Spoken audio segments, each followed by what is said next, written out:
Hi, this is Shaurya from Integer Audio, and we are all about audio engineering and music production. Today, we'll be discussing this really interesting plugin called IM Pusher by Waves. It is a multi-band sonic enhancer and limiter slash clipper.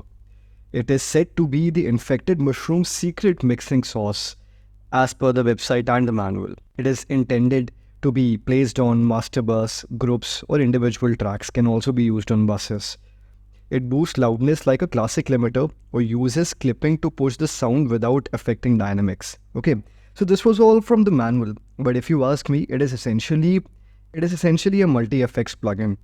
It doesn't include effects like reverb, delay, or anything, but it does include effects that change the sound to a waveform level, as in it primarily does harmonic processing and dynamic processing, which means that it adds different forms of compressions and different forms of saturations behind the hood. So let's start with this input knob. As the name suggests, the input knob lets you set the input gain. You can either increase the gain at the input level or decrease it by using this knob.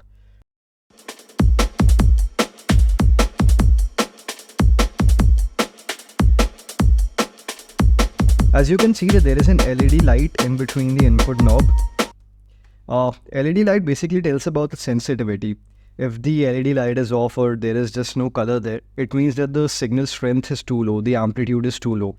If it is green, it means that it has a good signal strength or good volume, good amplitude, whatever you want to call it. And if it is yellow, yellow means optimal amplitude and red means very hot. So when we played it, it showed yellow. So that means optimal amplitude. So we can go ahead with this input if it sounds okay to our ears. So yeah, that is the input knob for you. Now let's discuss this high control. As the name suggests, it must enhance the high frequencies and work there. So let's just listen to it. But before listening, I'd like to tell you there is an in and out button which lets you set this knob at either the output level or the input level. It cannot be set at output level. So if you want to turn this off, you can simply put this switch to out mode. And yeah, if you want to turn it on, let's set this to input mode and let's go ahead with it and hear how it sounds.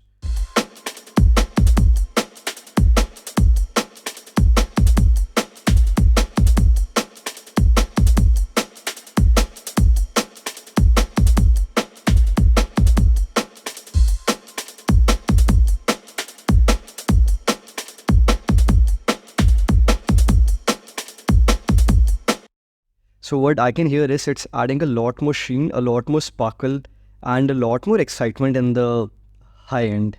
And it's also making the overall drums brighter.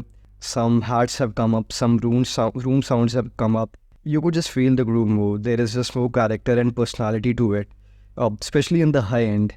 Now moving on, let's explore the stereo image control. Stereo image, again, as the name suggests, must widen your overall stereo image. So let's apply it and see what happens.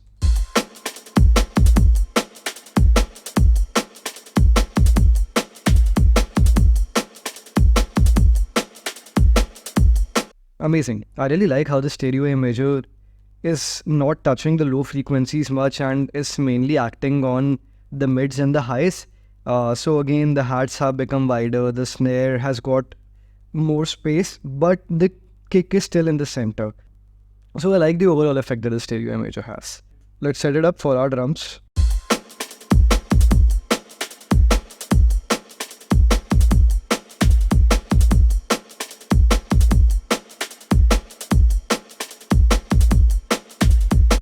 Moving on, we have a magic control here, which sits in the center of the plugin. This control primarily excites and boosts the dynamic of all frequencies at once. So we have a high knob here, we have a low knob here, and we have a stereo imager here. But this one magic knob, this works on the entire frequency range and does some harmonic processing and dynamic processing behind the hood. Again, we can turn it off the same way by setting the switch to output mode. But yeah, let's listen to it, how it sounds.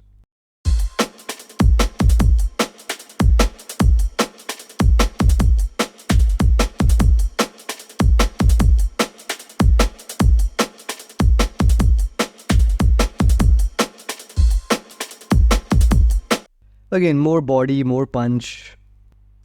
It also has a different flavor to it that it's adding to the drums. Moving on, let's see this dynamic punch control. This must definitely decrease the dynamic range. Let's hear it in action.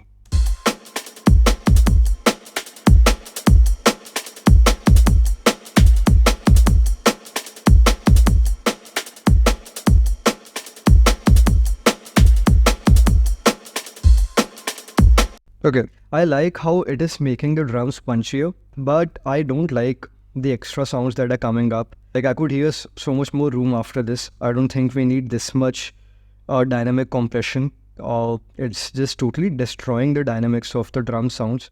I actually like the punch and the thumpiness that it's adding to the drums, but also some extra sounds are coming up, and it's just too squat. So let's set it to an optimal level.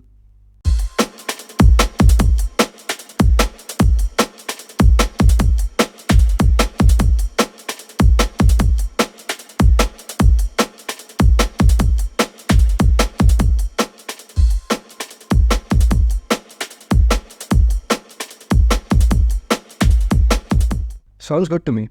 Now let's see what the focus control does.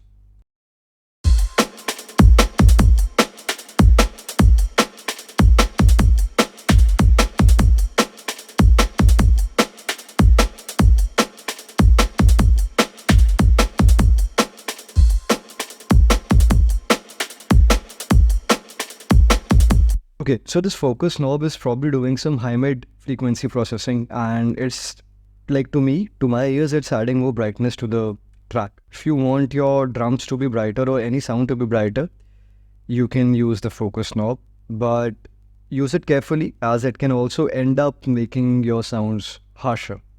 Okay, next we have the body control.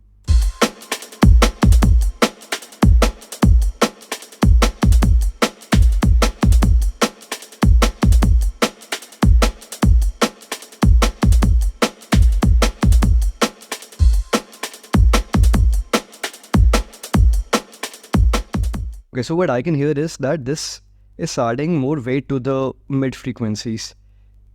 It's playing around with the low mid range and making, like, squashing it and bringing it up. So if you want to introduce more warmness to your tracks, you can use this. Next, we have the low control over here. Of course, as the name suggests, low enhances low frequencies and add harmonics there. You can set the frequency where the low processing begins based on the notes or frequencies. So from here you can select different notes.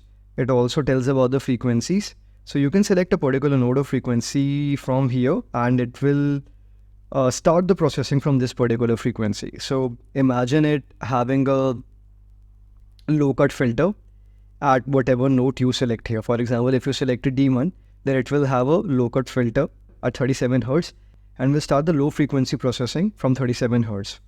So let's hear it in action.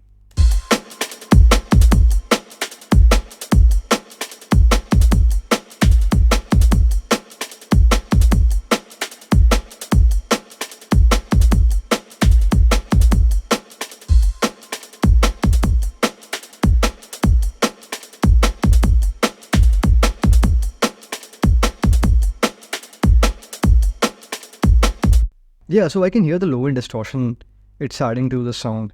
So if you want to process your low end and feel that you can add a different character to it, maybe distort it a little bit, then you can use this low knob. Finally, we have the push control here. Push is essentially a loudness maximizer, and it can be set to clip mode or limit mode. You have to remember that all the processing coming from any controller in the plugin finally goes through your push control.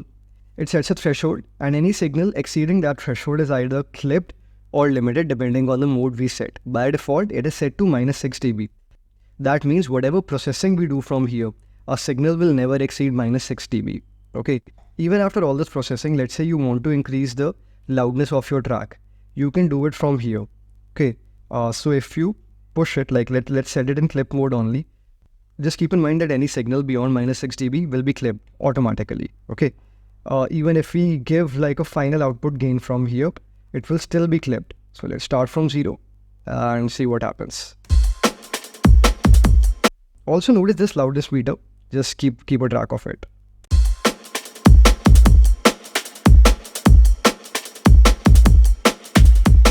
So you can hear how the signal is getting clipped, and also you can hear the distortion that is happening. But again, the signal is not exceeding minus 6 dB, just notice.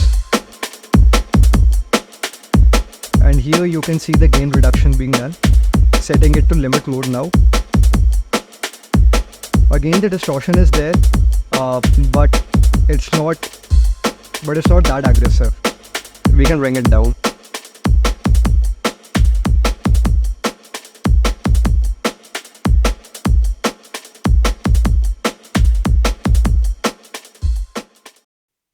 So that was IM Pusher for you guys. Now concluding the plugin, IM Pusher can be used to add more sauce and beef into your sounds. Whatever dynamic and harmonic processing that goes behind the scene of this plugin or under the hood must be complex, but it's hidden behind these colorful knobs that make the overall workflow easier for you. You can add more character and personality to your samples, recording and sounds with this plugin. It covers all frequency ranges, can enhance the harmonics and dynamics of your sounds, make your sounds punchier and thicker, enhance stereo imaging, and just sonically color your sounds with new and exciting flavors. Overall, it's a great effects plugin and is highly recommended. The only risk involved with this plugin is the risk of overdoing things. You can easily overkill your dynamics and harmonics with this plugin and end up destroying your sound. So be careful with the plugin, that is my only suggestion. Thank you for watching, hope you found this video valuable.